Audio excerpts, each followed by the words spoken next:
Nesse primeiro exemplo, a gente tem um exemplo de convecção térmica, que nesse processo o ar frio torna-se mais denso, porque suas moléculas estão menos agitadas, ocupando assim um menor volume. Com a diferença da densidade entre o ar quente e o ar frio dentro da geladeira, ocorre a troca de posição entre eles, pois a ação da gravidade atrairá o ar mais denso, o ar mais frio, e logo a parte inferior da geladeira também é resfriada. Nesse próximo exemplo, a gente pode observar um exemplo de condução térmica, no qual há uma transferência de energia térmica através de um meio material. A energia térmica, ou calor, se propaga sempre no sentido da temperatura mais alta para a mais baixa. Nesse próximo exemplo, a gente vê um exemplo de convecção térmica, que pode ser observado quando um fluido entra em contato com uma temperatura diferente da dele, e a parte quente da água, nesse caso, sobe, e a parte fria desce, formando correntes de convecção que transmitem calor até que toda a água esteja com a mesma temperatura.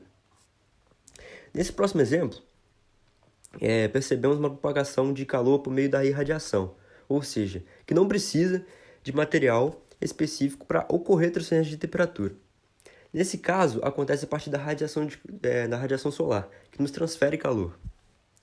Agora, nesse próximo exemplo, a gente vê um exemplo de propagação de calor por meio da condução térmica, que acontece por meio do contato físico entre materiais de temperaturas diferentes, e assim, quando o gelo entra em contato com a água, que está em temperatura ambiente, os átomos do corpo mais frio, o gelo, transferem energia e resfria a água. Agora, nesse próximo exemplo, a gente vê um exemplo de condução térmica que acontece quando passamos a roupa.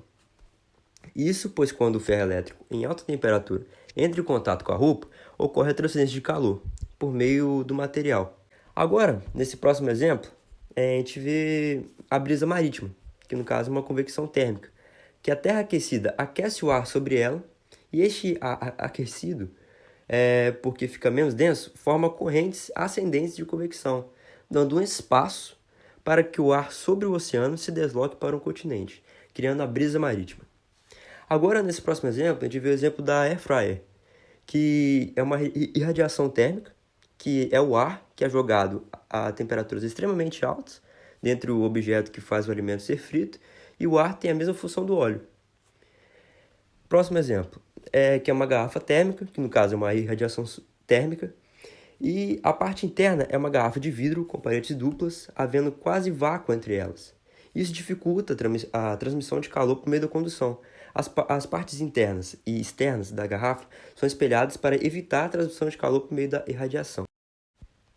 Nesse próximo vídeo, a gente pode observar um exemplo de convecção térmica, que por meio da corrente de ar atmosférico, correntes circulares são chamadas de corrente de convecção, as quais são determinadas pela diferença de densidade entre o fluido mais quente e o mais frio. Outro exemplo de convecção térmica é o ar-condicionado, que é uma forma de propagação de calor pela formação de correntes de convecção descendentes e ascendentes. Nesse próximo vídeo, a gente pode ver o exemplo de uma maçaneta, que podemos observar o processo de condução, que quando tocamos a maçaneta, temos a sensação de que ela está mais fria do que a madeira da porta. Isso ocorre por quê? Porque o material da maçaneta é melhor condutor de calor do que a madeira da porta. Nesse próximo vídeo, a gente pode ver o exemplo de condução térmica, que é quando algum alimento entra em contato com o óleo quente e sendo frito. Isso ocorre porque o corpo mais frio, no caso o alimento, entra em contato com o corpo mais quente, o óleo em alta temperatura, que com isso ocorre a transferência de calor. Agora, nesse último exemplo, a gente pode observar um exemplo de irradiação térmica, que é o forno, onde há a transmissão de calor do fogo para o alimento através das ondas de calor.